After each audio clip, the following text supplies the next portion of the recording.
tagline KPK, tolak politik uang, hajar serangan pajar. Saya tambahin sedikit, karena bikin demokrasi barbar. Coba istilah dulu Pak Amir nih, soal tagline ini. Nah, ini adalah program kita untuk mengatasi politik uang. Bahwa salah satu penyebab tindak pidana korupsi yang selama ini kita tindak adalah politik biaya tinggi. Politik biaya tinggi itu dilakukan karena para peserta pemilu, caleg, politisi harus mengumpulkan uang secara ilegal untuk beli suara atau yang kita sebut vote buying. Karena berdasarkan risetnya KPK, 95,5% keberhasilan pemenangan pemilu dan pilkada sangat ditentukan oleh kekuatan uang.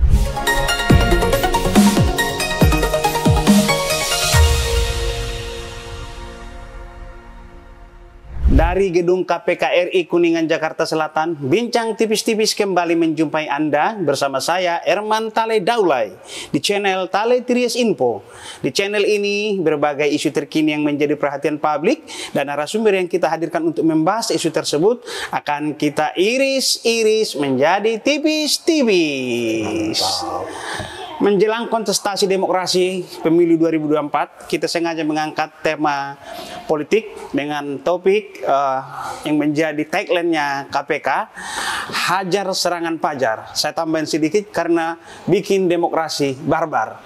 Untuk itu kita menghadirkan bintang tamu Bapak Amir Arif, Direktur Sosialisasi dan Kampanye Anti Korupsi. Terima kasih Pak Amir sudah bersedia berbincang tipis-tipis. Selamat pagi Pak Erman Daulay. Siap, tolong iris tipis-tipis dulu ini Pak, hajar serangan pajar ini.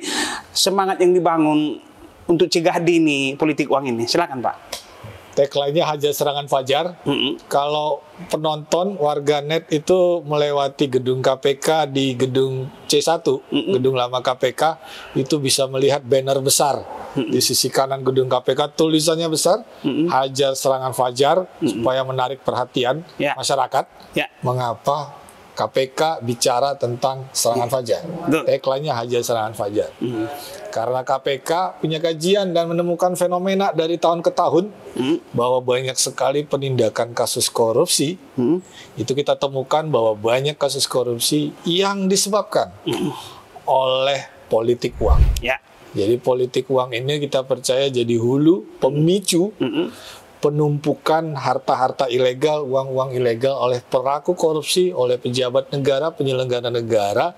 Begitu mendekati tahun-tahun pemilu atau di sekitar tahun pemilu, maka rawan penumpukan uang secara ilegal, rawan tindak pidana korupsi, lawan pungli, lawan terima setoran, upeti, suap, dan sebagainya untuk membiayai politik yang mahal itu tadi.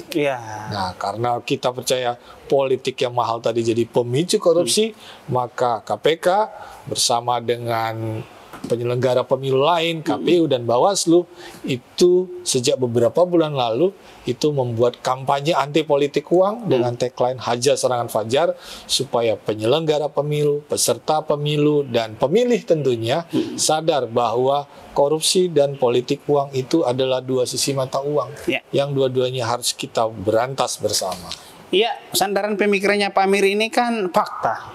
Saya beranjak dari temuannya Burhanuddin Muhtadi, indikator yang menyebut Indonesia itu pada posisi nomor 3 paling buncin politik uang, hanya di bawah Benin sama Gabon kalau nggak salah, negeri Afrika sana. Itulah betapa parahnya politik kapital ataupun money politik di negara kita ini.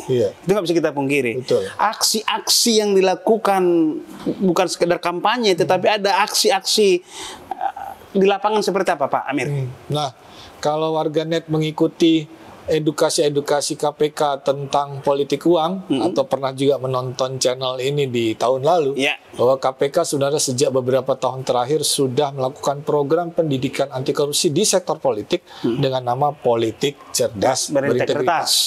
PCB itu, Politik Cerdas Berintegritas, memang menyasar peserta pemilu dan penyelenggara pemilu untuk sama-sama nih sadar sama bahaya politik uang dan sadar bahwa korupsi di sektor politik ini jadi satu dari fokus area yang harus kita pahami bersama. Jadi epicentrumnya korupsi itu salah satunya adalah di sektor politik. Berarti partai politik?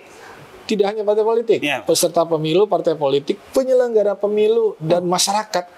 Oh, itu iya, memang sama ya. Iya, sama itu para lingkaran pemangku, itu ya. iya, pemangku kepentingan yang memang harus kita edukasi, kita didik dan kita cegah. Dan dari politik cerdas berintegritas itu ya sudah beberapa tahun terakhir, sekarang kita putus bagaimana caranya sama-sama nih dalam langkah yang konkret kita mengatasi politik uang. Makanya tagline-nya Hajar Serangan Fajar. Mengapa itu terjadi? Tadi Bang Herman sudah menyebutkan bahwa kondisi negara kita berdasarkan kajian peneliti bahwa Indonesia itu 3 terendah dalam dua Afrika lah. praktik politik uang. Iya, Nah, pada kenyataannya berdasarkan kajian KPK bahwa faktor penting pemenangan pilkada selama ini 95,5% faktor pemenangan pilkada karena uang.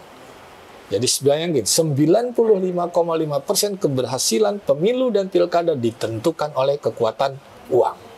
Dan sampai sekarang juga hasil pencermatan saya di lapangan juga seandainya pun berkurang nggak bakalan signifikan karena ini tanggung jawab kita bersama semua ini ya. Itu gimana? Ada yang mengatakan memang hilang betul-betul mungkin tidak. Tapi memang kita harus memulai. Harus mulai ya, betul-betul. Netizen Kapan pasti lagi? percaya Iya, lagi. betul. Mau sampai kapan ongkos politik yang tinggi ini akhirnya memang memicu dari tindakan korupsi, pengambilan harta-harta uang negara secara ilegal atau rent seeking gitu ya. Jadi inilah jadi satu mata rantai yang harus kita putus. Teman-teman KPK saya pernah udah mengundang partai politik ya, partai politik, kementerian, saya waktu itu ada. Itu gimana kontinuitasnya itu Pak Amir? Sampai tahun ini 2023 ada 20 partai politik nasional. Ada 20 partai politik nasional peserta pemilu dan 6 partai politik lokal Aceh peserta pemilu 2024 yang sudah kita ajak didik dengan program politik cerdas berintegritas. Tapi pada kenyataannya memang kita tidak menutup mata masalah faktual di lapangan bahwa politik uang untuk beli suara itu masih terjadi.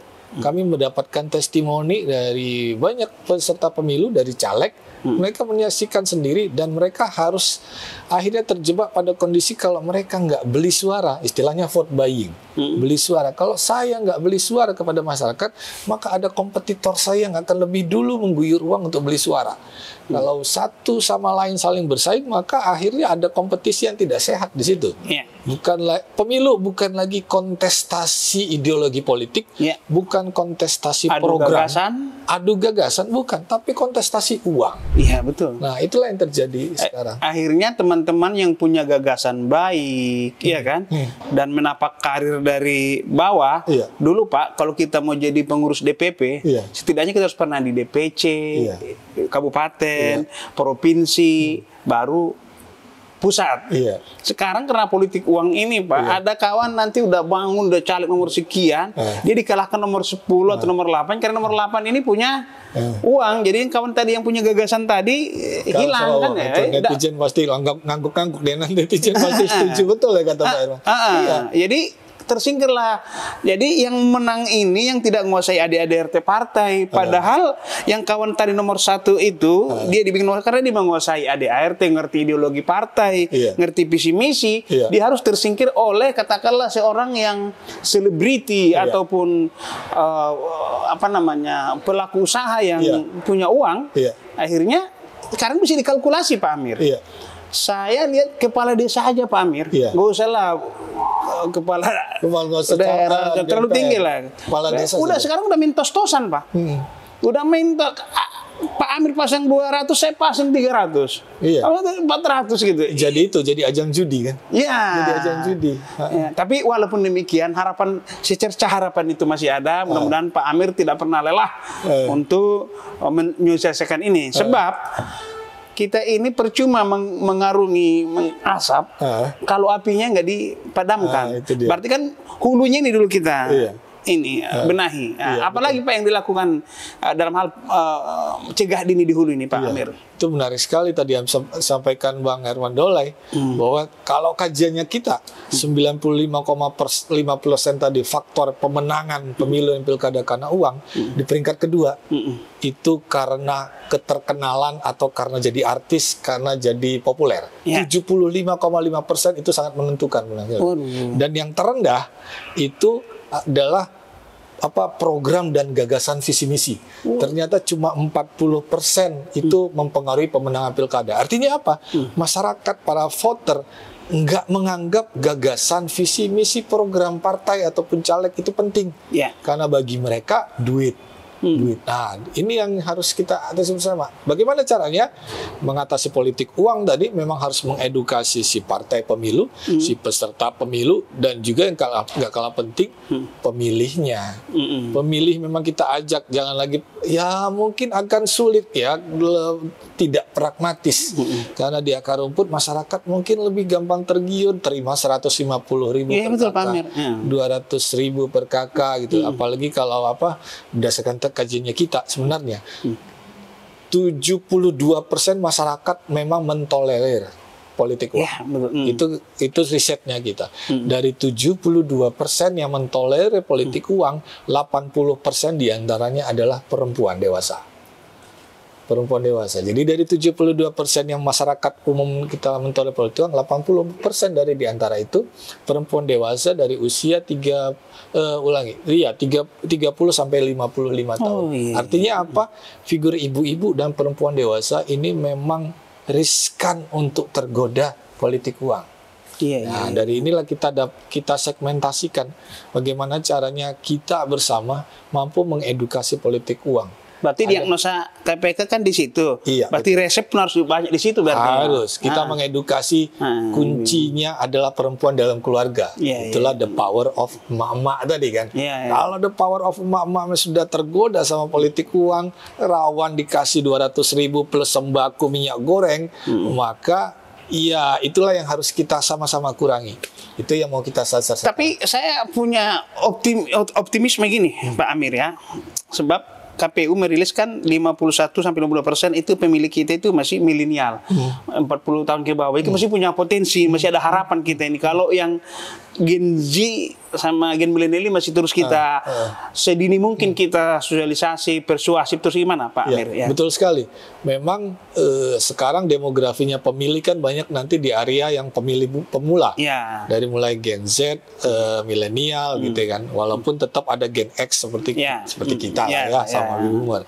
Tapi memang tokok kuncinya yang ketika kita mengedukasi dan kampanye anti politik uang ini, kita memang fokusnya ke dua segmen.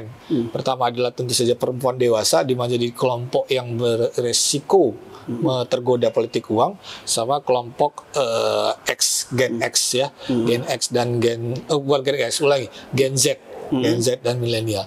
Tapi kita minta memang para Gen Z ini, para remaja-remaja ini mampu mempengaruhi keluarganya. Jadi kalau anak remaja, mahasiswa, pemuda, kita edukasi, kita sadarkan. Ini generasimu harus sadar sama politik yang cerdas. Jangan tergoda sama politik uang. Ajak nyokap lu. Maka temanya kalau nanti teman-teman bisa dapatkan gambar, maka akan banyak banner-banner tentang ajak nyokap lu tolak politik uang. Jadi si anak muda ini ngajak nyokapnya, ngajak ibunya, ngajak orang tuanya tolak politik uang. Atau nanti syukur-syukur orang tuanya lah yang memberikan nilai, memberikan teladan gitu ya. Ayo keluarga kita jangan lagi deh tergoda sama politik uang. Pak Amir, data suram tadi itu tersaji di depan Bapak tadi itu. Data suram itu tersaji betul di depan di mejanya Pak Amir.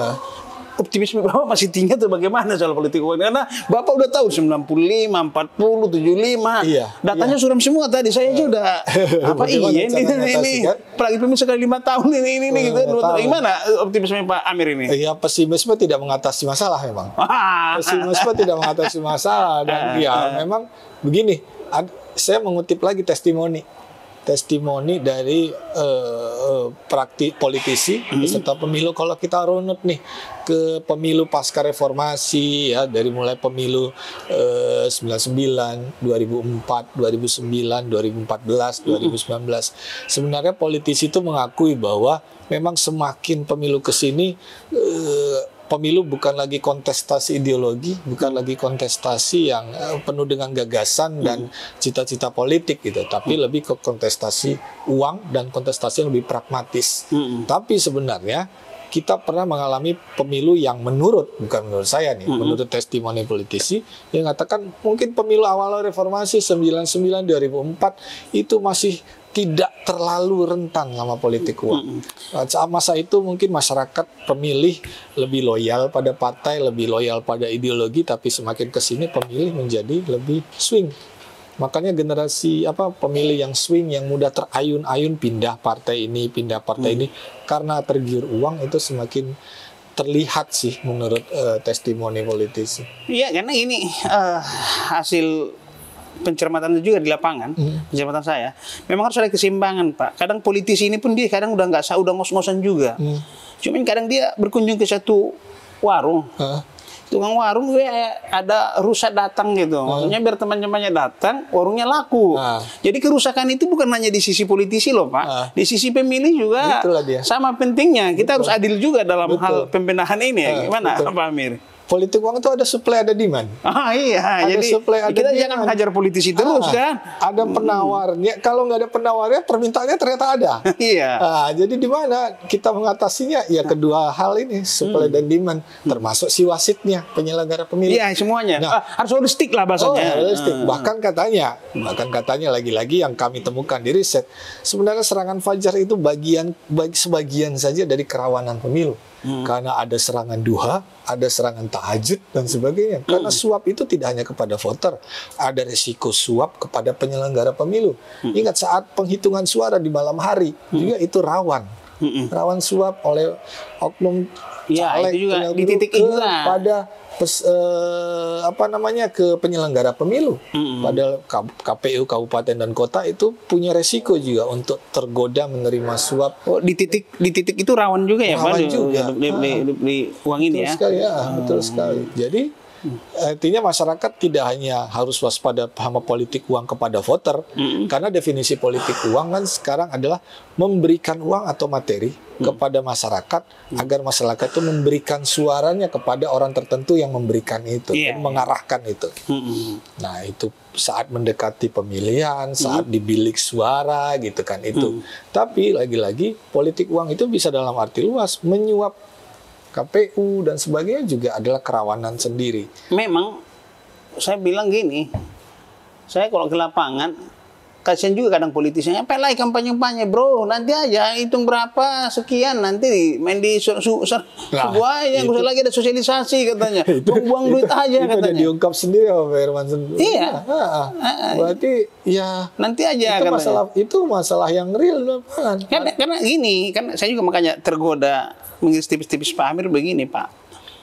Saya kalau melihat pilkada bupati harus habis ya engkau lah 25M 30M, masih ada lebih parah dari itu ya.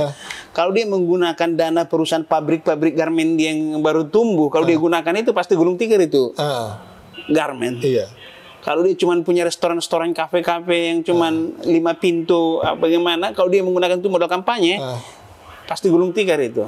Makanya saya itu aja belum tentu menang. Belum tentu juga menang. Makanya saya meyakini pasti menggunakan dana-dana yang Pak Amir sebut tadi itu. Nah, di situ baru ininya kan. Makanya kita di hulu ini harus kita karena ini gitu loh. Baik Pak Amir, di iris tipis-tipis terakhir, program aksi nyata kita lapangan apa saja nih Pak untuk mengatasi ini, mencegah dini ini semua Pak? Apa yang aksi KPK? Kalau dari kajiannya kita sebenarnya mengatasi politik uang itu ada 3 kuncinya. Pertama adalah penguatan sistem di partai politik itu sendiri. Ingat, kalau ada kader partai yang berlomba-lomba beli suara vote buying, mestinya partai politik mampu mendisiplinkan itu. Jangan tutup mata. Karena kita akui, sebenarnya yang paling dirugikan dari beli suara ini adalah si kader itu sendiri loh. Banyak kader yang harus kehilangan uang, akhirnya berkompetisi untuk besar-besaran keluar duit, yang sebagian mungkin pada akhirnya ada yang udah keluar duit banyak, tapi nggak berhasil, depresi. Ada yang sesama kader harus berkompetisi, istilahnya nih, mereka saling predatori sesama satu partai, karena dapilnya itu saja. Kontestannya banyak, calegnya banyak. Akhirnya mereka sesama partai ya harus berperang doang kan. Lebih seru internal daripada eksternal loh Pak. Betul, karena persaingan paling berdarahnya di internal. Iya Pak. Kita sesama satu partai, misalnya dapil kita Jaksel misalnya. Iya. Saya akan Dapilnya Jaksel kan voternya begitulah, kita tebak. Maka saya akan bersaing sama Bang Herman itu. Bang Herman keluar duit 300.000 per kakak, saya keluarin 400.000 per kakak. Begitu dengar, ini Pak Amir keluar 400.000. Lelang. Oh, diguyur lagi 500.000. Akhirnya satu itu ya Pak. Ada 3 tadi, 2. Yang pertama itu penguatan di sistem. Yang kedua, penegakan hukum yang berwibawa. Apa penegakan hukumnya? Bawaslu, Gakumdu. Gakumdu itu kalau memang menemukan ada pelanggaran politik uang, harus tegas sehingga penegakan hukumnya cepat, tepat, dan berwibawa tentunya. Jadi penegakan hukum tentu saja menjaga optimisme masyarakat. Begitu ada penegakan hukum yang lemah gitu ya, atau tidak terlihat menggigit, maka masyarakat makin lama makin apatis gitu ya, dan a priori ternyata terima uang sekian nggak dihukum. Ternyata ada pelaku relawan atau tim kampanye yang beli suara dan nggak dihukum apa-apa, ternyata nggak masalah gitu. Jadi semacam kuncinya adalah penegakan hukum. Baru ketiga adalah pendidikan pada voter dan peserta pemilu tentu saja. Peserta pemilu kita didik, voternya juga kita didik. Jadi warga net, siapapun yang menonton channel ini, masyarakat, generasi muda, pemuda, ibu-ibu, orang dewasa, sadar bahwa rayuan politik uang itu akan memicu masalah di kemudian hari. Kalaulah tidak sekarang, dia akan mengumpulkan uang untuk beli suara tadi, untuk menyuap para voter tadi dari sumber-sumber kekayaan ilegal. Kalaupun tidak, nanti di kemudian hari ketika dia menjabat, dia akan berpikir balik modal. Bagaimana uang yang harus sudah puluhan miliar saya keluarkan, harus cepat saya pulihkan dalam 2-3 tahun pertama ketika saya duduk. Sehingga pikirannya bagaimana balik modal, dan balik modal. Nah, itu masalah yang harus sama-sama kita atasi, tidak hanya kami dari KPK, tapi peserta pemilu, penyelenggara pemilu, dan pemilih, para voter, masyarakat Indonesia harus sadar. Ini harus kita kurangi, walaupun nanti mungkin jauh dari kata kita putus, tapi harus kita kurangi. Demikian bincang tipis-tipis dengan Pak Amir Arif. Sampai bertemu kembali.